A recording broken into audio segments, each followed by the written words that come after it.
네, 감사합니다. 할렐루야. 부활의 아침, 거룩한 주님의 은혜와 위로와 평강이 여러분의 삶에 가득하시기를 주님의 이름으로 축복합니다. 사랑하는 여러분, 우리 인생에는 새벽 같은 시간이 찾아옵니다. 아직 해가 뜨기 전에는 어둡습니다. 밖은 고요한데 우리의 마음은 분주한 시간이 있죠. 사람들은 다 잠든 것 같은데 내 마음은 아직도 잠들지 못한 그런 시간이 있습니다. 예를 들면 이런 거예요.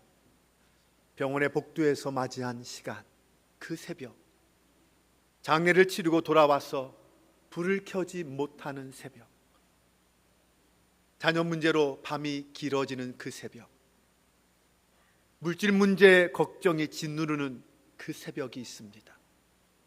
그리고 무엇보다 외로움이 찾아오는 새벽이 있습니다. 그런데 오늘 본문은 이렇게 시작합니다. 아직 어두울 때에. 부활의 가장 밝은 소식은 가장 어두운 시간에 가장 어두운 사람에게 찾아옵니다. 안식 후 첫날 일찍이 그 아직 어두운 새벽에 막달라 마리아가 예수님의 무덤으로 가고 있습니다. 그녀는 지금 기쁨을 찾아서 가는 것이 아닙니다. 그녀는 남아있는 슬픔을 붙잡으러 가고 있는 거죠. 그리고 마지막으로 할 수 있는 일, 주님의 시신이라도 찾아서 제대로 모시고 싶은 그 마음으로 무덤을 향해 가고 있는 것입니다. 그런데 여러분, 오늘 우리도 그런 마음으로 살면서 움직일 때가 있습니다. 주님이 살아계시다고 믿기는 하지만 내 마음이 따라가지 못할 때가 있습니다. 믿음으로는 부활이라고 말하지만 현실은 너무 힘들고 아파서 눈물이 먼저 나올 때가 있다는 거죠. 여기 한 분의 이야기를 여러분과 나누고 싶습니다. 교회에 오래 다니시는 권사님이셨어요. 남편을 먼저 보내고 난 뒤에 집안이 조용해졌습니다. 낮에는 사람들 앞에서 괜찮은 척 했지만 밤만 되면 텔레비전 소리만 크게 틀어놓고 결국은 혼자 소리 죽여 눈물을 흘렸습니다. 어느 날 그 권사님이 제게 이렇게 말씀하셨습니다. 목사님, 제 마음이요 무덤가 같아요. 꽃도 없고 노래도 없고 그냥 돌덩이가 하나 들어있는 것 같아요. 그 말이 정말 오래 남았습니다. 내 마음이 무덤가 같아요. 사랑하는 여러분, 혹시 오늘 여러분의 마음도 그렇습니까? 말씀을 듣고 예배를 드려도 어딘가 한쪽이 무겁고 텅 빈 것 같이 느껴지십니까? 오늘 말씀은 우리에게 묻습니다. 지금 당신은 어디에서 울고 있습니까? 당신은 무엇을 붙들고 있습니까? 당신의 무덤은 어디입니까? 오늘 성경은 우리에게 분명히 말합니다. 부활은 눈물 없는 사람들의 이야기가 아니라 눈물 흘리는 사람에게 찾아오시는 주님의 이야기다 라고 말입니다. 오늘 본문 11절을 보면 마리아는 무덤 밖에 서서 울고 있더니 라고 말합니다. 여러분, 왜 마리아가 울고 있을까요? 단순히 슬퍼서 울고 있는 것이 아닙니다. 마리아에게 이 무덤은 끝입니다. 예수님이 죽으셨습니다. 그것도 가장 잔인한 그 십자가에서 죽으셨어요. 마리아가 붙잡을 수 있는 것은 이제 하나뿐이에요. 주님의 몸이라도 찾아서 마지막 예를 다하고 싶다는 것이죠. 그런데 그 몸마저 사라졌습니다. 그러니 이 마리아의 눈물, 이 울음에는 이런 고백이 들어있는 거예요. 주님, 저는 이제 뭘 해야 하나요? 남은 게 아무것도 없습니다. 마지막 희망마저 사라졌어요. 여러분, 오늘 우리도 그런 경험을 하지 않습니까? 내 몸이 예전 같지 않을 때, 병이 점점 길어져 갈 때, 배우자나 가족을 먼저 떠나보냈을 때, 그리고 내 손으로 할 수 있는 일이 하나 둘씩 줄어들 때, 그때 우리는 속으로 이런 생각을 하지 않습니까? 이제는 정말 끝인가? 이제는 돌이킬 수 없구나. 하나님이 계시면 왜 나에게? 그런데 여러분, 성경은 부활의 시작을 이렇게 기록하고 있습니다. 울고 있더니. 여러분, 마리아는 할렐루야를 찬양하며 외치며 있었던 게 아니에요. 무덤 밖에 서서 울고 있었습니다. 울고 있더니, 여러분, 이것이 우리에게 얼마나 큰 위로가 되는지 아십니까?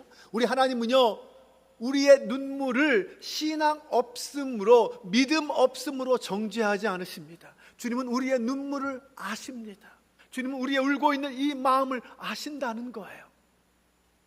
그때 천사가 마리아에게 묻습니다. 여자여, 어찌하여 우느냐? 여러분, 이 질문이요, 책망이 아니에요. 마리아가 왜 울고 있느냐고 책망하는 게 아니에요. 마리아의 우는 그 마음을 알아주시는 질문이에요. 오늘 하나님 우리에게 묻습니다. 너는 무엇 때문에 울고 있느냐? 그 너의 울음 속에는 어떤 아픔이 들어있느냐? 마리아가 대답하죠. 사람들이 내 주님을 뭉겨다가 어디 두었는지 내가 알지 못함이니이다. 네, 여러분 보십시오. 마리아는 천사를 보고도 여전히 지금 사라진 것만 이야기하고 있어요. 왜 그럴까요? 그 마음이 상실로 가득 차 있기 때문에 그래요. 여러분, 상실의 마음은 우리의 시야를 좁게 만들어요. 아픔은 해석을 한쪽으로 몰아가게 만듭니다. 그래서 지금 하나님께서 내 바로 옆에서 일하셔도, 지금 나와 함께 하셔도 우리는 무덤만 바라보면서 있을 때가 있어요. 여러분, 하지만 그 자리가 끝은 아니에요. 14절입니다. 오늘 본문에서 가장 놀라운 장면을 이렇게 말하고 있어요. 예수께서 서 계신 것을 보았으나 예수이신 줄은 알지 못하더라. 여러분, 드디어 부활의 주님이 나타나셨습니다. 마리아 곁에 서 계셔요. 그런데 마리아는 알아보지 못하고 있어요. 왜 그럴까요? 첫 번째는 눈물 때문이죠. 눈물이 그 앞을 가리니 주님을 알아보지 못하는 거예요. 두 번째는 예수님은 죽으셨다라는 그 생각의 틀에 갇혀 있기 때문에 그래요. 세 번째는 주님은 내가 생각한 방식으로 오셔야 한다라는 자기만의 기대 때문입니다. 그래서 마리아는 주님을 지금 동산지기로 오해했다라고 말합니다. 말이 그렇지 사실은 이거예요. 주님이 너무 가까이 계셔서 오히려 몰라본 거죠. 여러분, 우리도 마찬가지예요. 주님이 내 삶에 역사하셔도, 주님의 은혜가 임해도 내가 원하는 방식이 아니면, 내가 기대했던 시간표가 아니면, 내가 생각한 해결의 방법이 아니면 우리는 주님을 주님으로 알아보지 못할 때가 있습니다. 그런데 그때 예수님이 마리아에게 질문하십니다. 여자여, 어찌하여 울며 누구를 찾느냐? 여기서 주님은 단지 왜 우느냐라고만 묻지 않으셨어요. 누구를 찾느냐라고도 물으셨습니다. 우리는 흔히 힘든 상황에서 상황의 해결만 찾습니다. 문제가 사라지는 것만 원해요. 그런데 주님은 더 깊이 우리에게 물으시는 거죠. 너가 지금 찾고 있는 게 누구냐? 너는 문제의 답을 찾고 있느냐? 아니면 나를 찾고 있느냐? 여기서 앞에서 말한 권사님의 이야기를 조금 더 하겠습니다. 그 권사님이 남편을 먼저 보내고 나서 어느 날 새벽에 이런 기도를 하셨다고 합니다. 주님, 제가 뭘 더 원하겠습니까? 돌아올 수 없다는 것 압니다. 그런데 주님, 이 집이 너무 조용해서요, 제가 견딜 힘이 없어요. 그런데 그분이 이렇게 말씀하시더군요. 목사님, 이상하게요, 그런 기도를 드린 이후에 집이 갑자기 밝아진 것도 아니고 외로움이 당장 사라진 것도 아닌데 나는 혼자가 아니구나 라는 생각이 들었어요. 여러분, 이게 은혜인 줄로 믿습니다. 상황이 먼저 바뀌는 은혜도 있겠지만 내가 혼자가 아니라는 사실을 알게 되는 은혜가 있어요. 지금 마리아도 그런 자리로 초대받고 있는 거예요. 무덤만 바라보고 절망하고 있는 그 자리에서 곁에 서 계신 주님을 보게 되는 그 자리로, 주님이 나와 함께하고 있다는 것을 깨닫게 되는 그 자리로 초대받은 것입니다. 그리고 이제 결정적인 순간이 16절에 찾아와요. 주님이 한마디 하시죠. 마리아야. 여러분, 부활이 무엇입니까? 부활은 교리이기 이전에, 단순히 기적이기 이전에 주님이 내 이름을 부르는 사건이에요. 부활은 주님이 내 이름을 부르는 사건이에요. 죽어있는 나, 절망 속에 빠져있는 나, 사망에 갇혀있는 나를 부르시는 거예요. 마리아는 그 한마디에 눈이 열렸어요. 그녀가 외치죠. 라보니, 선생님. 여러분, 지금 마리아가 주님을 찾아간 것이 아니죠. 주님이 마리아를 찾아오셨습니다. 마리아가 주님을 알아본 게 아니에요. 주님이 마리아의 이름을 부르시는 순간 그의 눈이 열린 거죠. 여러분, 오늘 주님께서 우리를 이렇게 부르시는 줄로 믿습니다. 철영아, 나는 너를 안다. 나는 너의 눈물을 안다. 나는 너의 상실을 알아. 나는 너의 무덤가를 알아. 그리고 17절에서 주님은 진정한 복음을 선포하십니다. 내 아버지 곧 너의 아버지, 내 하나님 곧 너희 하나님. 이것이 바로 부활의 복음입니다. 부활은 단지 죽었다가 살아나셨다라는 것으로 끝나지 않습니다. 부활은 우리를 하나님께로 데려가서 나의 아버지라고 고백하게 만든다는 거예요. 여러분, 이 말이 무슨 뜻입니까? 우리는 더 이상 고아가 아니라는 거예요. 우리는 더 이상 버려진 존재가 아니라는 말입니다. 우리는 늙어가는 것으로 끝나는 존재가 아니라는 말이에요. 우리가 떠나보내는 날들이 있어도 하나님은 여전히 나의 아버지시라는 거죠. 오늘 주님께서 말씀하십니다. 너의 무덤에서 나의 정체성을 찾지 말아라. 너는 상실해서 너의 미래를 결정하지 말라. 너는 나의 아버지, 너희 아버지 안에서 새 이름을 얻어라. 그 권사님의 이야기를 계속할게요. 그분이 어느 날 제게 이런 말씀을 하셨습니다. 목사님, 외로움이 완전히 없어지진 않았어요. 그런데요, 새벽에 울다가도 문득 주님이 나를 아신다라는 생각이 들면 그때부터 눈물이 달라져요. 그전에는 절망의 눈물이었는데 이제는 기도의 눈물이 되더라고요. 여러분, 바로 이것입니다. 부활은 눈물을 없애는 마술이 아니에요. 눈물의 의미를 바꾸는 능력입니다. 이제 오늘 말씀을 우리 삶에 적용해 보겠습니다. 첫 번째, 부활은 현실을 부정하지 않습니다. 네, 우리 주님은 마리아의 울음을 무시하지 않으셨어요. 울지 마라고 책망하지 않으셨습니다. 주님은 먼저 울고 있는 그 마리아 곁에 서 계셨고 질문하셨고 그녀의 이름을 불러주셨습니다. 여러분, 신앙은 강한 척하는 게 아니에요. 끝까지 참기만 하는 것도 아닙니다. 우리의 신앙은 주님 앞에서 솔직해지고 겸손해지는 것입니다. 주님, 제가 아파요. 주님, 저 무섭습니다. 저 외로워요. 주님, 저 힘이 없습니다. 여러분, 이 기도는 약한 자의 기도가 아니에요.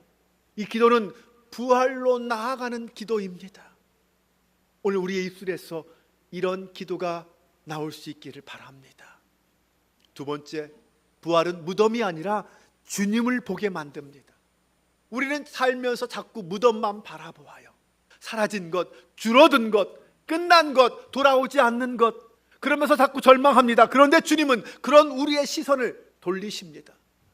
내가 여기 있다. 나를 보아라. 너는 결코 혼자가 아니야. 무덤이 전부가 아니다. 그러므로 오늘 우리가 이 예배에서 반드시 기억해야 할 말씀이 있습니다. 무덤이 전부가 아니다. 주님이 여기 나와 함께 계신다라는 것입니다. 세 번째는 부활을 만난 사람은 고백과 걸음이 바뀐다는 거예요.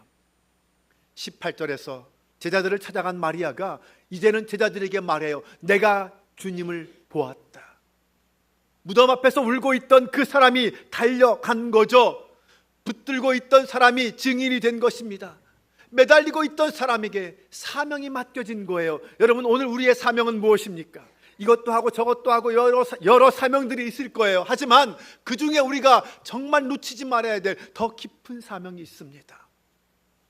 기도로 붙드는 사명, 우리의 다음 세대들을 축복하는 사명, 삶으로 복음을 증언하는 사명, 눈물의 자리에서 소망을 전해주는 사명, 이것이 오늘 저와 여러분의 사명인 줄로 믿습니다.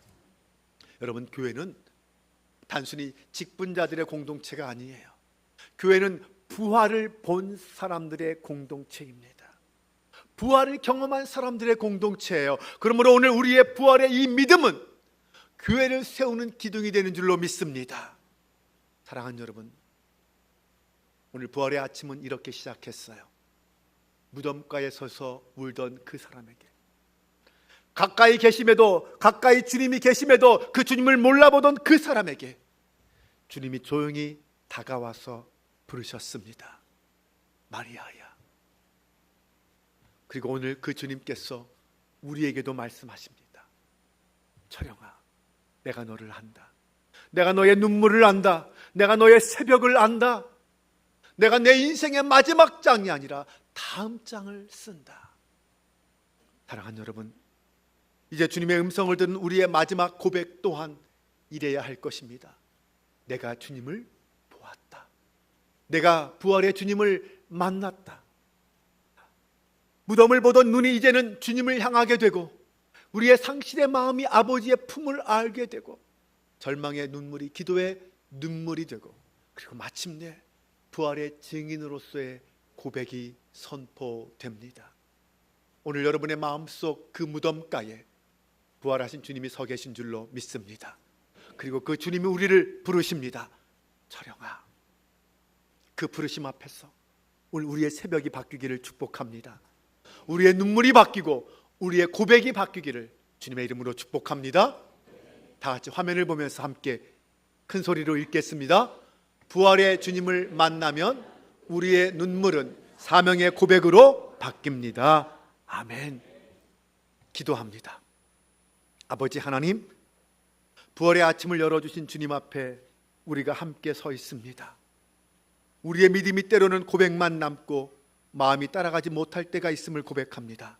아직 어두울 때 무덤으로 향하던 그 마리아처럼 우리도 인생의 새벽에 눈물로 서 있음을 주님 앞에 고백합니다. 주님, 우리 각 사람의 마음에 있는 무덤을 주님께 올려드립니다.